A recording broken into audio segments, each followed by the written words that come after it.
بچی نے پوچھا ہے کہ کیا یہ مسئلہ صحیح ہے کہ اگر کوئی بالغ انسان نماز میں قہقہہ لگا دے تو نماز کے ساتھ ساتھ وضو بھی ٹوٹ جاتا ہے؟ تو جی بالکل ایسا ہی مسئلہ ہے۔ نبی کریم صلی اللہ علیہ وسلم ایک مرتبہ نماز ادا فرما رہے تھے تو ایک ایسے صحابی جن کی آنکھیں بینائی بہت کمزور تھی وہ تشریف لائے، تو وہ اس وقت کنویں کے ارد گرد منڈیر نہیں تھی، تو وہ اچانک کنویں میں گر گئے۔ تو جو پیچھے کھڑے ہوئے تھے نوجوان صحابہ تھے، وہ ایسے نظر پڑ گئی تو کسی کی ہنسی بلند ہو گئی، جو ایک غیر اختیاری امر ہوتا ہے۔ جیسے ہمارے سامنے بھی کسی کو ایک دم ٹھوکر لگ جائے تو بعض اوقات غیر اختیاری طور پہ ہنسی نکل جاتی ہے۔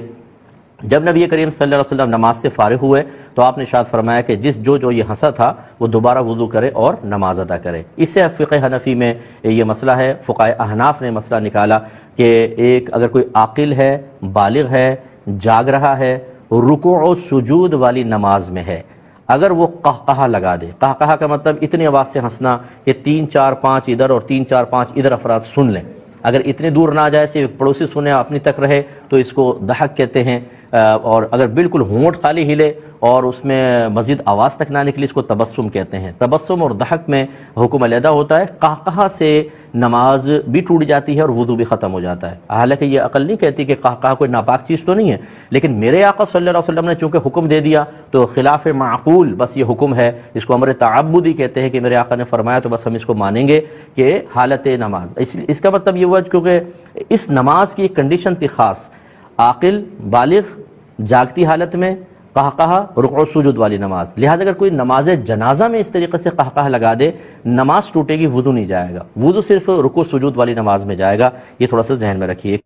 کہتی ہیں کہ سونے کی کون کون سی حالتیں ہیں جن کے بعد وضو ٹوٹ جاتا ہے اور کون سی ایسی ہیں جن میں وضو نہیں ٹوٹتا؟ دیکھیں اس میں ایک بنیادی اصول یہ ہے، اگر 2 شرطیں جمع ہوں گی تو سونے سے وضو ٹوٹ جائے گا۔ نمبر 1، آپ کی سرین جمے ہوئے نہ ہوں۔ سرین کا مطلب جیسے ہم بیٹھتے ہیں نا، جو ہمارا بیک سائڈ ہوتی ہے، یہ اگر ہم سیدھے جیسے میں بیٹھا ہوں تو یہ جمع ہوا کہلائے گا، ایسا نہ ہو۔ اور نمبر 2، آپ کی جو حالت ہے اس وقت وہ نیند کو روک نہ رہی ہو، جیسے کروٹ کے بل آپ لیٹ جائیں تو دیکھیں نہ سرین جمع ہیں اور نہ مطلب یہ حالت نیند کو روک رہی ہے، اس میں وضو چلا جائے گا۔ لہذا اگر یہ دونوں میں سے کوئی ایک شرط نہ ہو تو نہیں جائے گا۔ مثلا کوئی کرسی پہ بیٹھے بیٹھے سو گیا اور کرسی سخت ہے، بہت نرم نہیں ہے، کیونکہ نرم میں تو پھر ہو سکتا ہے، سخت کرسی اس پہ بیٹھا بیٹھا سیدھا سو گیا ہے، وضو نہیں جائے گا کیونکہ سرین جمع ہوئے ہیں۔ یا حالت نماز میں کھڑے کھڑے سو گیا اور کچھ سہارا بھی نہیں ہے، اس میں کبھی سخت نیند نہیں آئے گی کیونکہ یہ حالت ایسی ہے جو نیند کو آنے سے روک رہی ہے، اس میں وضو نہیں جائے گا۔ تو بس اب آپ یہ دیکھ لیں، جہاں 2 شرطیں جمع ہوں گی ان حالتوں میں وضو چلا جائے گا، جہاں دونوں شرطیں نہ ہوں یا ان میں سے ایک نہ ہو ان حالتوں میں وضو نہیں جائے گا۔ ہاں یہ ضرور علماء نے لکھا کہ اگر کوئی ٹیک لگا کر سو گیا اور مطلب سرین جمے ہوئے ہیں لیکن اتنا گہرا سو گیا کہ کوئی آوازیں دے رہا ہے تو آواز ہی نہیں جا رہی اس کو، تو اس حالت میں بھی وضو ٹوٹنے کا حکم ہوتا ہے کہ غفلت اپنے انتہائی عروج پر ہے، اور ایسی حالت میں خروج ہوا کا پتہ نہیں چلے گا تو ہو سکتا ہے وضو ٹوٹ جائے، اس لیے ظاہر پر حکم لگاتے ہوئے نیند کو ہی وضو ٹوٹنے کا سبب بنا دیں گے۔ ایسی صورت میں کوئی بالکل آخری وقت میں نماز کی تکبیر لگائے اور دوسری نماز کا وقت شروع ہو جائے تو یہ نماز ہو جائے گی کہ نہیں ہوگی؟ دیکھیں صرف فجر کے اندر نہیں ہوگی، اگر آپ نے تکبیر لگائی اور سورج طلوع کر آیا یعنی پہلی کرن نکل آئی، یہ نماز گئی، دوبارہ پڑھنا پڑے گا۔ باقی 4 نمازوں کا حکم یہی ہے کہ اگر آپ نے 1 سیکنڈ پہلے بھی تکبیر لگا دی پھر دوسری نماز کے وقت شروع ہوا، کمپلیٹ کر لیں، آپ کی نماز ہو جائے گی۔ حرام کھاتے ہیں، نہ جھوٹ بولتے ہیں، اگر کوئی زیادتی کرے اسے معاف بھی کر دیتے ہیں، پھر بھی گھر کے حالات خراب ہیں، اور بعض لوگوں کو دیکھا ہے کہ حرام کھاتے ہیں، سب کچھ کرتے ہیں، پھر بھی ترقی کرتے چلے جا رہے ہیں۔ کیا وجہ ہے؟ بہن پہلی بات تو یہ کہ یہ بتائیے آپ نے جھوٹ چھوڑا، آپ حرام نہیں کھاتے، آپ نے درگزر کیا اس لیے تاکہ دنیا بھی ترقی ہو جائے، تاکہ مال و متاع مل جائے؟ اگر اس لیے کیا ہے تو پھر آپ نے اللہ کی رضا کے لیے نہیں کیا، یہ پھر رضا الہی کے لیے کوئی عبادت نہیں ہے، تو بزنس ہے کہ آپ نے ایک طریقے سے انویسٹمنٹ کر دی، معاف کرنے کی انویسٹمنٹ، جھوٹ نہ بولنے کی انویسٹمنٹ، حرام سے بچنے کی انویسٹمنٹ، اور آپ متوقع ہو گئے اب آئے پروفٹ، تو پھر تو یہ بزنس ہوا، کوئی اس کا فائدہ نہیں ہے۔ اگر آپ نے اللہ تبارک و تعالیٰ کی رضا کے لیے کیا تو اللہ تعالیٰ کا کہیں یہ وعدہ نہیں ہے کہ اگر تم میری رضا کی خاطر اچھے اعمال کرو گے میں تمہیں ہر مشکل سے آسانی دے دوں گا۔ اگر ایسا ہے تو پھر آپ غور کریں، ہمارے نبی کریم صلی اللہ علیہ وسلم اللہ تعالیٰ کے محبوب ترین بندے ہیں، اس کے باوجود 13 سالہ مکی زندگی میں کس قدر کفار نے آپ کے ساتھ ناروا سلوک کیا ہے، تو پھر اب اس کا کیا حکم ہوگا؟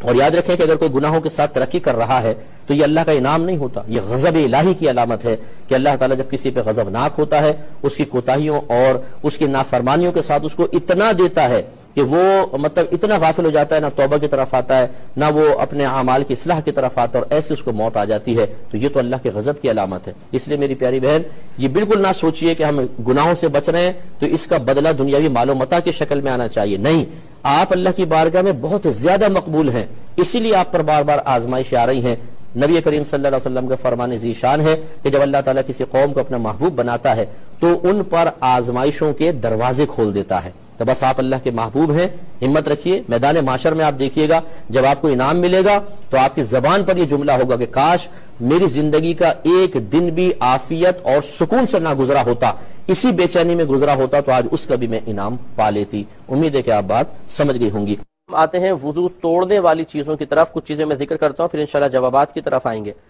دیکھیے بہت سے لوگ اس میں بڑے پریشان ہوتے ہیں کہ جی ستر کھل جانے سے وضو ٹوٹ تو نہیں جاتا، آئینہ دیکھنے سے تو نہیں ٹوٹ جاتا، کپڑے بدلنے سے تو وضو نہیں ٹوٹ جاتا، اس طرح ہم آپ کو ایک اصول بتاتے ہیں جس سے آپ وضو ٹوٹنے کے بارے میں اچھی طرح جان سکتے ہیں کہ کس وجہ سے وضو ٹوٹے گا، اور انشاءاللہ اس کی روشنی میں پھر بہت سارے آپ مسائل حل کر سکتے ہیں۔ وضو ٹوٹتا ہے جسم کے اندر سے کسی نجاست کے باہر نکلنے سے، بس یہ بنیادی اصول ہے کہ جسم کے اندر سے کوئی نجاست باہر نکلتی ہے، ناپاکی باہر نکلتی ہے، وہ وضو کو توڑ دیتی ہے۔ جب آپ یہ بنیادی اصول یاد رکھ لیں گے تو آپ کو اب یہ معلوم ہوا کہ ایک تو جسم میں داخل ہونے سے، کسی چیز کے داخل ہونے سے وضو نہیں ٹوٹے گا، نمبر ایک۔ نمبر دو، نگاہ کہیں پر بھی آپ ڈال لیں وضو نہیں ٹوٹے گا۔ نمبر تین، آپ کوئی جیسے اب نگاہ ڈالنا مطلب بد نگاہی ہو گئی، یا کوئی کھلا ہوا ستر دیکھ لیا یا آئینہ دیکھ لیا، نگاہ سے وضو نہیں جایا کرتا۔ آپ کی خدمت میں عرض کر رہے تھے کہ وضو ٹوٹنے کے سلسلے میں ایک بنیادی اصول یاد رکھیے گا کہ گندگی کے، نجاست کے بدن سے خارج ہونے سے وضو ٹوٹتا ہے، بس۔ چنانچہ کسی چیز کے جسم میں داخل ہونے سے وضو نہیں ٹوٹے گا۔ نمبر دو، آپ نے کہیں پر بھی نگاہ ڈالی اس سے کوئی وضو نہیں ٹوٹے گا۔ نمبر تین، آپ کے ظاہری بدن پر کوئی نجاست لگ گئی، اس سے بھی وضو نہیں جاتا ہے۔ تو چنانچہ اب کچھ جسم سے جو گندگیاں خارج ہوتی ہیں ان کے بارے میں کلام کر لیتے ہیں۔ نمبر ایک، یہ جو عموماً ہم پیشاب وغیرہ کرتے ہیں یا مطلب بڑا استنجا کرتے ہیں، انہیں مخرج معتاد کہتے ہیں۔ یہ لفظ میں اس لیے آپ کو عرض کر رہا ہوں، فقہ کی کتابوں میں یہ لفظ دیکھیں گے، مخرج اسے کہتے ہیں، اس جگہ کو کہتے ہیں جہاں سے کوئی چیز نکلتی ہے۔ جیسے حروف منہ کے خاص حصوں سے نکلتے ہیں تو انہیں ان حروف کے مخارج کہا جاتا ہے، یعنی مخرج واحد ہے، مخارج جمع ہے۔ تو جہاں سے ہماری گندگی نکلتی ہیں عموماً یہ مخرج ہوتے ہیں، اور چونکہ عادتاً ایسا نکلتی ہے، عموماً عادت اسی کی ہوتی ہے، اللہ تعالیٰ نے ایک ایسی ہماری طبیعت اور فطرت بنائی ہے تو انہیں مخرج معتاد کہا جاتا ہے۔ تو مخرج معتاد سے جو بھی چیز نکلتی ہے وہ وضو کو توڑ دیتی ہے۔ یہ بس ایک بنیادی اصول یاد رکھیں، مخرج معتاد سے جو بھی چیز نکلے، چاہے وہ پیشاب ہو، بڑا استنجا ہو، خون حیض ہو، نفاس ہو، یا مزی ہو، ودی ہو، مادہ منویہ ہو، یہ سب کے سب وضو کو توڑ دیا کرتے ہیں۔ ہاں، لیکن ایک اس میں فقہا کا اختلاف رہا ہے کہ یہ بہنوں کو ایک مرض ہوتا ہے لیکوریا کا مرض۔ اس میں عموماً مطلب عام نارمل حالت میں بھی پانی کا اخراج ہوتا رہتا ہے، اور یہ تو اس میں اتفاق ہے کہ یہ پاک ہوتا ہے، کتنا ہی کپڑوں پر لگ جائے کپڑے بالکل ناپاک نہیں ہوں گے۔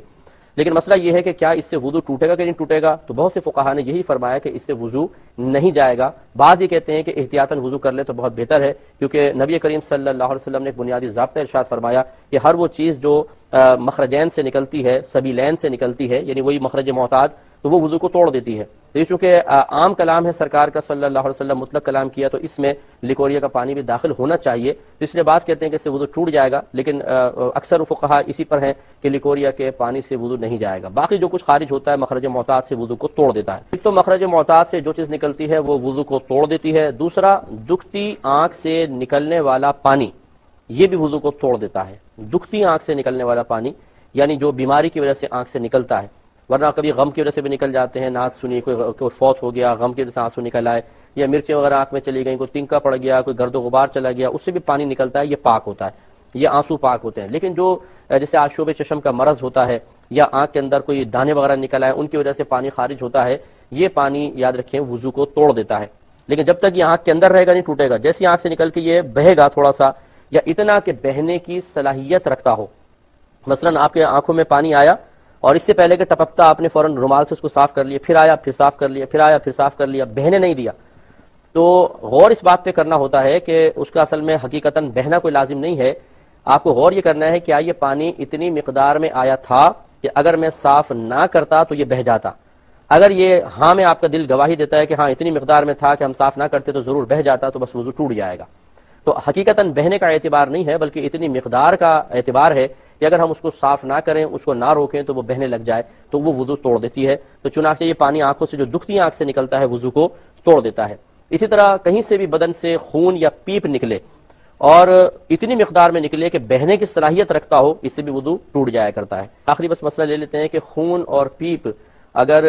نکلا اور اتنی مقدار میں کہ اگر آپ اس کو صاف نہ کرتے تو وہ بہہ جاتا، اور ایسی جگہ نکلا ہے کہ جس کا غسل یا وضو میں دھونا فرض ہے تو وہ وضو توڑ دے گا. چنانچہ دیکھیں کان کے سوراخ کے اندر کا دھونا نہ وضو میں لازم ہے نہ غسل میں لازم ہے، لہذا بالفرض اگر اندر کوئی دانہ تھا، پھوٹ گیا، پیپ نکل آئی، اس سے وضو نہیں جائے گا. ایسی مثال کے طور پہ کوئی آنکھ کے اندر خون نکلا لیکن آنکھ سے باہر نہیں آیا تو آنکھ کے اندر کا دھونا نہ وضو میں فرض ہے نہ غسل میں فرض ہے، ابھی بھی وضو قائم رہے گا. باقی پورے حصے بدن پہ کہیں سے بھی خون یا پیپ نکلا اور اتنی مقدار میں کہ بہنے کی صلاحیت رکھتا ہے تو وضو ٹوٹ جائے گا. ابھی جیسے میں نے آپ کو دکھتی آنکھ سے پانی والے مسئلے میں سمجھایا کہ مثال کے طور پہ یہاں پہ کٹ لگ گیا اور خون نکلا. اب خون آیا، آپ نے اس کو تھوڑا سا ٹیڑھا کر کے دیکھا، وہ بالکل نہیں چل رہا، رکا ہوا ہے. آپ نے یہ ٹیڑھا جھٹکا نہ دیں، جھٹکے سے تو ایک دم وہ پھیلے گا، بلکہ آرام سے یوں کریں. اگر یہ نہیں چل رہا تو یہ اس سے وضو نہیں جائے گا، کیونکہ یہ بس نظر آیا، ظاہر ہوا ہے، چلا نہیں ہے، اس میں اتنی مقدار میں نہیں نکلا کہ جو چلنے کی صلاحیت رکھتا ہے. اور یاد رکھیں یہ خون پاک بھی ہوگا، لہٰذا اگر آپ نے کپڑے پہ لگا دیا، اس طرح تھوڑا سا نکلا تھا، آپ نے لگایا تو کپڑا پاک رہے گا، یہ خون ناپاک نہیں ہے، نہ یہ وضو کو توڑے گا. لیکن اگر خون نکلا اور آپ نے یوں کیا تو چلنے لگا، بس تھوڑا سا بھی چلے گا، وضو ٹوٹ جائے گا. اب مثال کے طور پہ تیسری صورت، خون نکلا اور آپ نے اس کو روئی سے صاف کر دیا، پھر نکلا، پھر ٹیشو وغیرہ سے صاف کر دیا، پھر نکلا، پھر صاف کر دیا، تو اس میں وہی مسئلہ ہے کہ آپ غور کریں گے کہ اگر میں صاف نہ کرتا تو کیا یہ خون بہہ جاتا یا نہیں. اگر دل گواہی دے کہ ہاں یہ بہہ جاتا تو بس یہ وضو ٹوٹ جائے گا. ایک بھائی نے کویسچن کیا تھا کہ اگر کسی کے ہاتھ میں، پیر میں، آنکھوں میں، افعال و اعمال میں بے برکتی ہو کہ جس کام میں ہاتھ ڈالتا ہے وہ بگڑ جاتا ہے، تو اس بے برکتی کو ختم کرنے کا کوئی وظیفہ بتا دیں. دیکھیں یہاں دو چیزیں ہیں، ایک یہ کہ آپ کسی کے بارے میں گمان کر رہے ہیں، ایک یہ کہ اپنے بارے میں شاید آپ کا یہ گمان ہے. دونوں صورتوں میں اچھی طرح یاد رکھیں کہ یہ ہمارا اپنا خیال ہوتا ہے کہ ہم بے برکتی کو اپنے ساتھ یا کسی شخص کے ساتھ اٹیچ کر رہے ہوتے ہیں کہ اس کی وجہ سے ایسا ہو رہا ہے. یہ ایک غیبی معاملہ ہے. پہلی بات تو یہ کہ نحوست کو کوئی تصور ہی نہیں. اگر ہوتا بھی مذہب اسلام میں تو آپ کو کس نے بتایا کہ یہ آپ کی نحوست ہے یا فلاں کی نحوست ہے؟ اگر میں کہہ دوں آپ ہی کے کسی گھر کے فرد کے بارے میں کہ آپ کی نہیں یہ اس کی ہے، آپ کیسے میری بات کا رد کریں گے؟ اس لیے یہ خیالات بالکل غلط ہے. اور اس قسم کے وساوس میں مبتلا افراد کے لیے میری گزارش ہے کہ آپ اپنی ان چیزوں پہ توجہ رکھا کریں جو کام پورے ہو گئے، جو کام آسانی سے ہوتے ہیں. کہ آپ روزانہ کھانا نہیں کھا لیتے، آپ واش روم جاتے ہیں، دیگر بے شمار کام آپ گھر سے کام سے گھر پر آرام سے آ جاتے ہیں، وہاں پہ نحوست کیوں نہیں چلتی؟ کیوں آپ کو روز ایکسیڈنٹ نہیں ہو جاتا؟ کیوں نوالا نہیں اٹک جاتا؟ کیوں آپ کا پیشاب بند نہیں ہو جاتا؟ یہ سارے کے سارے وساوس ہیں. جو ایسے بھائی یا بہن وساوس میں مبتلا ہیں وہ ذرا ایک ڈائری لے کے بیٹھیں، ایک قلم لے کر بیٹھیں اور غور کریں پچھلے مہینے کتنے کام ایسے ہیں جو ہو گئے.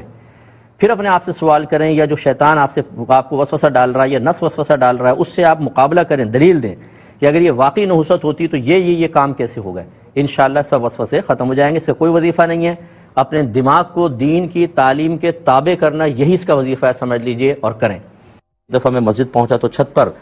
جگہ تنگ ہو گئی تو چھت پر نماز ہو رہی تھی، انہیں صفیں چھت پر بھی تھی، تو میں چھت پر چلا گیا. وہاں امام صاحب کی تکبیر کی آواز بہت ہی آہستہ آ رہی تھی، مائک کی آواز. صرف ایسا محسوس ہو رہا تھا تکبیر کی آواز آتی تھی جیسے امام صاحب رکوع سجود میں جا رہے ہیں، اس کے علاوہ نہیں. لیکن انہوں نے ایک مکبر کھڑا کر دیا تھا جو بیچ میں تکبیر بلند آواز سے لگا دیتے ہیں تاکہ دور تک آواز چلی جائے، اور ان دونوں کی آواز میں 2-3 سیکنڈ کا فرق تھا. تو اب ہمیں امام صاحب کی آواز پر رکوع سجود کرنے تھے یا مکبر کی آواز پر؟ دیکھیں امام صاحب کی جب تک آواز آپ کے کانوں تک پہنچے گی تو امام کی آواز کو فالو کرنا ہوگا. اس میں تاخیر نہیں کرنی چاہیے تھی کہ آپ نے امام صاحب نے لگا دیا، اب آپ انتظار کر رہے ہیں کہ مکبر لگائے تو پھر ہم جائیں گے رکوع میں یا سجود میں. ایسا نہیں ہے. امام صاحب کی آواز جب تک آپ کے کانوں تک آ رہی ہے وہ آپ کے امام ہے. مکبر امام نہیں ہوتا. وہ تو سمجھ لیں تکبیر کے سلسلے میں امام کا ایک وکیل مقرر کر دیا جاتا ہے کہ وہ آواز کو، امام کی آواز کو دور تک پیغام کو پہنچاتا ہے کہ بھئی امام صاحب رکوع میں چلے گئے تم بھی چلے جاؤ. یہ وہاں ہوتا ہے جہاں پہ اسپیکر پہ نماز وغیرہ نہیں ہو رہی ہوتی تو مکبر کھڑے کیے جاتے ہیں اور وہ تکبیرات لگا کر امام کے انتقالات یعنی ایک رکن سے دوسرے رکن میں منتقل ہونے کو پیچھے والوں کو مطلع کرتے رہتے ہیں. اب جب امام کی آواز آ رہی ہے تو مکبر کی ضرورت نہیں رہتی ہے. احتیاطاً کھڑا کر دیا گیا ہوگا کہ بہت ہلکی آواز پہنچے، ہو سکتا ہے کہ نہ پہنچے تو اس میں حرج بھی نہیں تھا، لیکن آپ کو امام صاحب کی آواز پر ہی رکوع سجود کرنے ہوں گے. انہوں نے کہا کہ جیسے نماز میں مرد کے پاؤں کا ایک انگوٹھا لگنا لازم ہوتا ہے، کیا عورت کا بھی لازم ہوتا ہے؟ دیکھیں پہلے تو آپ یہ تصحیح کر لیں کہ انگوٹھا لگنا کوئی لازم نہیں ہوتا، یہ تو یہ لکھا ہے کہ کم از کم ایک انگلی کا پیٹ لگنا شرط، انگوٹھا نہیں کہا، ایک انگلی، وہ ان پاؤں کی 10 انگلیوں میں سے کوئی بھی ہو سکتی ہے، اور 3 کا واجب ہے یہ کہا جاتا ہے، تو اس لیے پھر وہ مرد کے لیے حکم، لیکن یہ مرد کے لیے ہے، ایک انگلی کا پیٹ لگنا لازم، 3 کا واجب، اور 10 انگلیوں کا پیٹ زمین پہ لگ کر اور پاؤں یوں مڑ کر کعبۃ اللہ کے سمت ہو جائیں، یہ نبی کریم یعنی پنجے ہو جائیں، نبی کریم صلی اللہ علیہ وسلم کی سنت ہے، لیکن یہ مردوں کے لیے ہے۔ عورتوں کے لیے سمٹ کے سجدہ کرنا ہوگا، جب وہ سجدے میں چلی جائیں تو اپنے پاؤں کو یہ پیچھے کی طرف وہ نکال دیتی ہیں، بالکل سمٹ کے کریں، اور مصنف ابن ابی شیبہ کے کئی آثار ایسے ہیں، یعنی صحابہ کرام علیہم رضوان کے اقوال ایسے ہیں جن سے ظاہر ہوتا ہے کہ عورتیں سمٹ کے سجدہ کریں، جیسے حضرت علی رضی اللہ تعالی عنہ نے 2 عورتوں کو مردوں کی طرح سجدہ کرتے ہوئے پایا تو ان کو تنبیہ فرمائی کہ سمٹ کے سجدہ کرو، پھیل کے سجدہ نہ کرو، تو اس لیے یہ اچھی طرح یاد رکھیں، اس پہ چونکہ فقہ حنفی میں دلائل موجود ہیں، لہذا کوئی مانتا ہے ٹھیک، نہیں مانتا، اور بعض خواتین کہتی ہیں جی ہم تو مردوں کی طرح نماز پڑھیں گے، تو آپ کی مرضی ہے، لیکن بہرحال عورتوں کے لیے حکم شرع یہی ہے جو میں نے آپ کی خدمت میں ذکر کیا۔ ایک انہوں نے کہا کہ بعض اوقات ہم باہر جاتے ہیں اور نماز کا ٹائم ہو جاتا ہے، کبھی ہم گاڑی میں نماز پڑھ لیتے ہیں، کبھی پارک میں جیسے پڑھ لی تو کیا گھر پر آ کے لوٹانی ہوگی؟ دیکھیں اگر آپ پاکستان کی بات کر رہے ہیں تو یہاں پر کوئی ایسا ماحول نہیں ہے کہ خدا نہ خواستہ آپ اتر کے نماز نہیں پڑھ سکتے، گاڑی روک کر سائیڈ میں نماز پڑھنا واجب ہے، اگر قریب پانی ہے تو پانی لیں، پانی نہ ہو تو تیمم کر کے باہر اتر کے نماز پڑھیں گے، چلتی گاڑی کے اندر جبکہ اترنے پر قدرت ہو، فرائض وغیرہ نہیں ہوتے ہیں، ایسی صورت میں گناہ گار ہوں گے اور مطلب گرفت ہوگی، جیسے ٹرین کے اندر ہوتا ہے، ٹرین کے اندر اگر اسٹیشن آنے کی امید ہے تو پھر تو ویٹ کریں گے، اگر نہیں ہے تو چلے پھر چلتی گاڑی کے اندر ہو جائے، بس والا نہیں روک رہا، نماز قضا ہونے کا خوف ہے تو الگ بات ہے، لیکن اپنی کار میں آپ جا رہے ہیں وہ تو جب چاہیں بریک لگا کے سائیڈ پہ کر لیں، اس میں وہ رعایت نہیں ملے گی جو بس اور ہوائی جہاز والی رعایت ہوتی ہے، اس کے اندر آپ کو اتر کے نماز پڑھنی ہوگی۔ اور فرض کر لیں کہ آپ نے جیسے اتر کے آپ کہہ رہی ہیں پارک میں نماز پڑھ لی ہے، اس کو لوٹانے کی حاجت نہیں، کیوں لوٹائیں گے؟ جب آپ نے اتر کے نماز پڑھی ہے باقاعدہ زمین کے اوپر تو پھر اس کے بعد تو لوٹانے کا مطالبہ بالکل بھی نہیں ہوگا۔ ایک بھائی نے کہا کہ ہماری پوری نماز غلط ہے، نیت سے لے کر آخر تک، اس کو صحیح کرنے کا کیا طریقہ ہے؟ دیکھیں پہلی بات تو یہ کہ خود آپ کا یہ خیال غلط ہے کہ میری نماز غلط ہے، کیونکہ نماز غلط تو وہی پہچان سکتا ہے جو پہلے صحیح نماز کو پہچانتا ہو، اور جب آپ صحیح نماز کو پہچانتے ہیں تو پھر آپ غلط کیسے ادا کریں گے؟ تو اس کا مطلب یہ ہے کہ یہ ضرور ہوا کہ آپ نے 2-4 چیزیں سنی ہوں گی، کسی نے کہا دیکھو یہ لوگ غلط کرتے ہیں، یہ غلط کرتے ہیں، آپ نے کہا میں یہ بھی غلط کر رہا ہوں، یہ بھی، اور اسی میں گمان میں آپ نے سوچا ہوگا کہ یہ 2-4 چیزیں میری غلطی سامنے آئیں تو اس کا مطلب ہے پوری نماز ہی میں غلط پڑھ رہا ہوں۔ ایسا نہیں ہوتا، بعض اوقات اگر ہم بھی کوئی کسی برائی کی نشاندہی کرتے ہیں، غلطی کی نشاندہی کرتے ہیں تو ہر غلطی ایسی نہیں ہوتی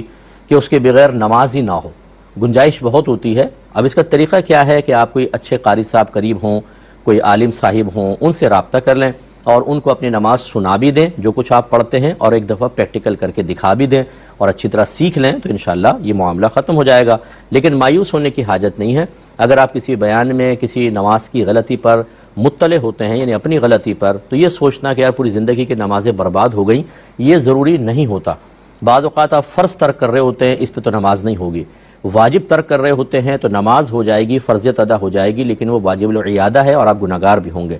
اس کے علاوہ بعض اوقات ایسا ہوتا ہے کہ سنت یا مستحب ترک ہو رہا ہوتا ہے، اس کی وجہ سے نماز کے ثواب میں کمی تو ہوتی ہے لیکن نماز ہو جاتی ہے اور واجب العیادہ بھی نہیں ہوتی، یعنی آئندہ زندگی میں اس کو دوبارہ پڑھنے کی حاجت بھی نہیں ہوتی، اس لیے مایوس نہ ہوں لیکن نماز سیکھیں ضرور۔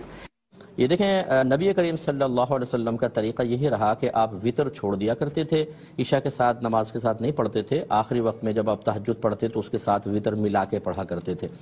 تو لیکن یہ کوئی سرکار نے فرض یا واجب قرار نہیں دیا، اسی لیے فقہا نے لکھا کہ جس کو تہجد میں اٹھنے کا یقین ہو وہی وطر کو بعد میں پڑھے اس کے تہجد کے ساتھ، جس کو یہ شبہ ہو پتہ نہیں میں اٹھ پاؤں گا نہیں اٹھ پاؤں گا، اس پہ تو واجب ہے کہ وہ عشاء کے ساتھ ہی پڑھے، کیونکہ اس میں رسک ہے، اگر سوتا رہ گیا تو وطر قضا ہو جائے گی اور وطر واجب ہوتے ہیں، گناہگار ہوگا۔ دوسری بات یہ ہے کہ یہ کوئی قاعدہ قانون نہیں ہے کہ وطر آخری نماز ہونی چاہیے اس کے بعد نفل نہیں پڑھ سکتے، اگر طلوع فجر نہیں ہوئی ہے تو آپ تہجد وطر سے پہلے بھی پڑھ سکتے ہیں، وطر کے بعد بھی پڑھ سکتے ہیں، اور اسی طریقے سے اگر آپ نے تہجد پڑھ لی پھر وطر پڑھ لیے پھر کچھ نوافل پڑھنا چاہتے ہیں تو بس یہ دیکھ لیں کہ فجر کا وقت شروع نہیں ہوا ہو تو آپ بالکل پڑھ سکتے ہیں، اس میں کوئی ممانعت نہیں ہوتی ہے۔ ایک بہن نے یہ پوچھا کہ نماز کے بعد ہم یوں کہیں احمد رسول اللہ محمد رسول اللہ تو کیا ہے، کیا حکم ہوگا؟ شاید یہ وظیفے کے طور پہ کہنا چاہتی ہیں، تو سرکار کا نام اقدس لینا تو بہت اچھی بات ہے، اس میں کوئی مسئلہ نہیں ہے، لیکن کوشش یہ کریں کہ جو ہمارے نبی کریم صلی اللہ علیہ وسلم نے نمازوں کے بعد وظائف پڑھنے کی تلقین فرمائی ہے، ان وظائف کو اختیار کریں، جیسے لا الہ الا اللہ کلمہ شریف ہے، لا حول ولا قوت الا باللہ العلی العظیم ہے، اور سبحان اللہ و بحمدہ سبحان اللہ العظیم وغیرہ ہیں۔ اسی طرح تسبیح فاطمہ ہے، 33 مرتبہ سبحان اللہ، 33 مرتبہ الحمدللہ اور 34 مرتبہ اللہ اکبر۔ یہ وہ منقول چیزیں، اپنے پاس سے آپ کچھ چیزیں اچھا سمجھ کے کریں، اس کا میں انکار نہیں کر رہا ہوں، لیکن اس سے کہیں زیادہ برکت اس میں ہے جو میرے نبی کریم صلی اللہ علیہ وسلم نے تعلیم فرمائی۔ یہ ہماری بہن نے کہا کہ وساوس زیادہ آتے ہیں، مثلاً کہ نماز نہ پڑھو تمہارا ایمان نہیں ہے وغیرہ وغیرہ۔ دیکھیں وساوس اسی کو آتے ہیں کہ جب خالی برتن ہوتا ہے نا، پانی اسی میں آتا ہے، اگر خالی برتن نہ ہو بھرا ہو تو پھر اس میں مزید چیز کیا ڈالیں گے آپ، وہ تو پہلے بھرا ہوا ہے۔ ہم نے اصل میں شروع سے ہی نہ تو اپنے بچوں کو تعلیم شرع دی ہوتی ہے، اور جب ہم خود بڑے ہو جاتے ہیں تو چونکہ ہم نے نہ تربیت سیکھی ہوتی ہے نہ اصل میں دین سیکھا ہوتا ہے، تو پھر اپنے بچوں کی تربیت بھی نہیں کر پاتے، تو یہ جگہ خالی ہوتی ہے۔ بالکل مختصر سی بنیادی تعلیمات شرع کہ جو ہماری ذاتی ضروریات کو یا فرض جو علوم ہیں اس کی ضرورت کو بھی پورا نہیں کرتی ہے، وہ ہمارے ذہن میں ہوتی ہے۔ نتیجہ نکلتا ہے کہ شیطان کو ایک بڑا اسپیس مل جاتا ہے، نفس کو موقع مل جاتا ہے، اور وہ اپنے وساوس آرام سے ڈال کر اور ہمیں اسی طرح پریشان کر دیتے ہیں۔ اس کا بہترین طریقہ یہ ہے کہ اپنے ذہن کو تعلیم شرع سے منور کریں، تفسیر قرآن پڑھیں، ترجمہ اور تفسیر سے قرآن پاک، اسی طرح حدیث کو ترجمہ اور شرح کے ساتھ پڑھیں، دینی مسائل سیکھیں، تصوف سے متعلق وہ کتب جو قرآن و حدیث کی روشنی میں ان کو پڑھیں۔ کچھ عرصے بعد دیکھیں آپ کو اتنا نور محسوس ہوگا، طاقت محسوس ہوگی جس کو کوئی انتہا نہیں۔ اور میں اکثر آپ کو دعوت دیتا ہوں یوٹیوب پہ جائیں، ہماری تفسیر قرآن ہے، تدبر قرآن، یہیں QTV پہ ریکارڈڈ ہے، اس کا ایپیسوڈ ڈیلی ایک سن لیا کریں۔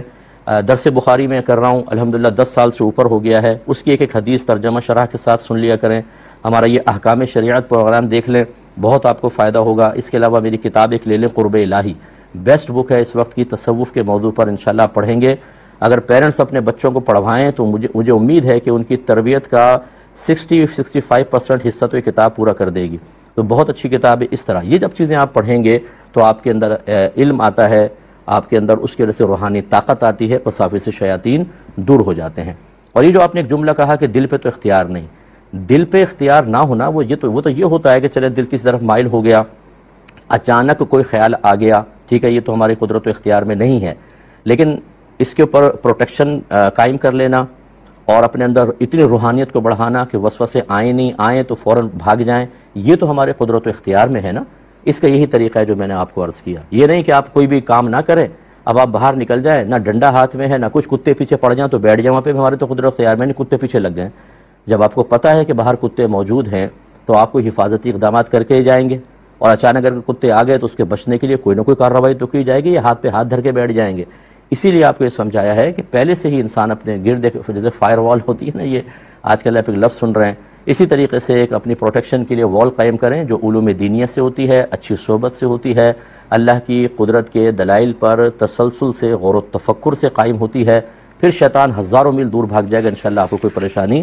نہیں ہوگی۔ یہ کہتے ہیں کہ اذان کا ثبوت کیا قرآن پاک سے ہے جیسے نماز کا ثبوت ہے؟ دیکھیں، ایک ہوتا ہے کسی چیز کا ذکر اور ایک ہوتا ہے اس کا حکم۔ تو ذکر تو قرآن میں ہے، جیسے یا ایھا الذین آمنوا اذا نودی للصلاۃ من یوم الجمعۃ فاسعوا الی ذکر اللہ، جب جمعے کی اذان دی جائے تو تم اللہ کے ذکر یعنی نماز کی طرف کوشش شروع کر دو۔ تو یوں اذان کا تذکرہ تو قرآن میں موجود ہے، لیکن اس طرح کا حکم کہ جب نماز پڑھنی ہو تو اذان دو، اس طرح قرآن میں موجود نہیں، یہ حدیثوں کے اندر موجود ہے۔ اور یہ بات ہمیشہ یاد رکھیے، یہ مجھے بعض لوگ بھیجتے رہتے ہیں، اس طرح کے کویسچنز بھی آتے ہیں کہ اس کا ثبوت قرآن سے دیجئے، اگر آپ ثابت کر دیں گے تو ہم مان لیں گے۔ ایسے لوگوں سے فوراً یہ کویسچن کیا کریں کہ پہلے آپ جو بات کہہ رہے ہیں اس کو قرآن سے ثابت کریں، کہ قرآن یہ کہے کہ جو مجھ میں ثابت ہوگا اس کو ماننا ورنہ نہ ماننا۔ یہ چیز آپ ان سے کہیں تم قرآن سے ثابت کرو، کیونکہ ماشاءاللہ قرآن سے بڑی محبت ہے آپ کو اور ہر چیز آپ قرآن سے ثابت کرنا چاہتے ہیں، تو جو آپ مطالبہ کر رہے ہیں اس مطالبے کو بھی قرآن سے ثابت کر کے بتا دیں، پھر میں تمام چیزیں قرآن سے ثابت کر کے بتاؤں گا۔ اور اگر آپ نہیں کر سکتے پھر بھی آپ مطالبہ کر رہے ہیں، تو اس کا مطلب یہ ہوا کہ اسی سے نتیجہ مرتب کر لیں کہ بہت ساری چیزیں ایسی ہیں، بہت سارے احکام ایسے ہیں جن کا ذکر قرآن میں نہیں ہوتا، بلکہ وہ نبی کریم صلی اللہ علیہ وسلم ارشاد فرماتے ہیں، اور بہت سارے امور ایسے ہیں جن کا ذکر نہ قرآن میں ہے نہ حدیث میں ہے، پھر یہ فقہا کا کام ہوتا ہے کہ وہ اپنے اجتہاد سے ان مسائل کا حل نکالتے ہیں۔ جب نبی کریم صلی اللہ علیہ وسلم نے حضرت معاذ بن جبل رضی اللہ تعالی عنہ کو یمن کا حاکم بنا کر بھیجا تو آپ نے پوچھا کہ اے معاذ تم کس چیز سے فیصلہ کرو گے؟ عرض کی قرآن پاک سے۔ فرمایا اگر تم اس میں نہ پاؤ تو؟ عرض کی حدیث سے، سنت رسول سے۔ فرمایا اگر اس میں نہ پاؤ تو؟ عرض کی پھر میں اپنے رائے سے اجتہاد کروں گا۔ تو میرے آقا صلی اللہ علیہ وسلم بہت خوش ہوئے اور آپ نے اللہ کی بارگاہ میں عرض کی کہ اللہ کا شکر ہے کہ اس نے رسول کے قاصد کو اس چیز کی توفیق عطا فرمائی جس سے اللہ اور اس کا رسول راضی ہیں۔ ایک روایت میں جس سے اللہ کا رسول راضی ہے۔ تو اس کا مطلب ہے کہ یہ تیسری چیز بھی ایک اور ہوتی ہے، اسی لیے اللہ نے ارشاد فرمایا یا ایھا الذین آمنوا اطیعوا اللہ واطیعوا الرسول واولی الامر منکم، اللہ کی اطاعت کرو، اس کے رسول کی اطاعت کرو اور ان لوگوں کی کہنا مانو جو تم میں حکم والے ہیں۔ اور اکثر مفسرین کہتے ہیں کہ اس سے مراد مجتہدین اور آئمہ مستند مفتیان کرام ہے کہ جب وہ کوئی حکم بیان کرتے ہیں تو ان کا حکم مانو۔ تو ان کا حکم علیحدہ ذکر کیوں کیا؟ اس کا مطلب ہے قرآن میں بھی ہے، حدیث میں بھی، اور کچھ چیزیں ان میں نہیں ہیں وہ پھر فقہا بیان فرماتے ہیں، اس لیے اس طرح کے مطالبے صحیح نہیں ہوتے۔ یہ بھائی بڑے بھولے پن سے کہتے ہیں کہ میں درود کافی پڑھ لیتا ہوں، استغفار پڑھ لیتا ہوں، لیکن جب نماز پڑھنے کا وقت آتا ہے تو نماز نہیں پڑھ پاتا ہوں، میں کیسے نماز کا عادی بنوں؟ دیکھیں یہی شیطانی سب سے بڑا دھوکہ ہے کہ آپ کو درود میں لگا دے گا، استغفار میں یہ کچھ رکاوٹ نہیں ڈالے گا، آپ لا الہ الا اللہ کی 100 تسبیحیں پڑھیں، پیچھے ہٹ جائے گا، بالکل آپ آرام سے پڑھ لیں گے۔ لیکن جو اصل اللہ تعالیٰ کی طرف سے مقرر کردہ عبادت جس کی امپورٹنس اتنی زیادہ ہے کہ اللہ تعالیٰ نے سفر معراج میں اپنے حبیب کو گویا کہ اپنی بارگاہ میں بلا کر یہ تحفہ ارشاد فرمایا، تحفہ دیا ہے، اور 50 نمازیں فرض تھیں۔ میرے آقا صلی اللہ علیہ وسلم کی مسلسل سفارش کی بنا پہ اللہ تعالیٰ نے 45 معاف کی اور 5 نمازیں ہی فرض رکھیں، لیکن یہ ساتھ ساتھ ارشاد فرما دیا کہ آپ کی امت جب یہ 5 پڑھے گی تو ثواب 50 کا ہی عطا فرماؤں گا۔ لیکن ہم پر یہ مصیبت آتی ہے کہ اگر آج ہماری گورنمنٹ اعلان کر دے نا کہ جو ایک نماز پڑھے گا اس کو 1000 روپے ملیں گے، 5 نمازیں پڑھیں ڈیلی کے 5000 روپے، تو یہ لالچی مسلمان آپ یہ دیکھیے گا جو آج نماز کو بوجھ سمجھتا ہے اور جان چھڑاتا ہے، اور فجر کے اندر جب مؤذن کی حی علی الصلاۃ حی علی الفلاح اور الصلاۃ خیر من النوم کی آوازیں سنتا ہے تو تکیہ کان پہ رکھ لیتا ہے تاکہ آواز کان تک نہ پہنچے، اذان ہوتی ہے تو ٹی وی بند کر دیا جاتا ہے، آواز بند کر دی جاتی ہے، بیزاریت کا اظہار کیا جاتا ہے، مسجد کے سامنے فٹ پاتھ پہ بیٹھ کے باتیں کر رہے ہوتے ہیں، اذان ہوتی ہے تو اٹھ کے دور چلے جاتے ہیں۔ یہ مسلمان اپنے میچ بھی چھوڑ کر آئے گا، دوستوں کو چھوڑ کر آئے گا، اپنی دکانیں بند کر کے مسجد کے اندر آئے گا، کیونکہ ڈیلی 5000 کی آمدنی ہے۔ تو ناراض مت ہوئیے گا، لیکن سوچئے ذرا، خدا کا خوف کریں کہ اللہ تبارک و تعالیٰ کا حکم آئے، رسول کا حکم آئے تو کان پر جوں بھی نہ رینگے، اور 5000 کے نوٹ کی اگر ہوا لگا دی جائے تو ہم سب چیزیں چھوڑ کر آنے کے لیے تیار ہوں، یہ ہماری قوت ایمانی ہے۔ ایسے لوگوں کے لیے میری گزارش یہ ہے، جس بھائی نے کال کی اس سے بھی میں گزارش کرتا ہوں، چند کام کریں۔ نمبر 1، ہاسپٹلز کے ایمرجنسی وارڈ میں جائیں،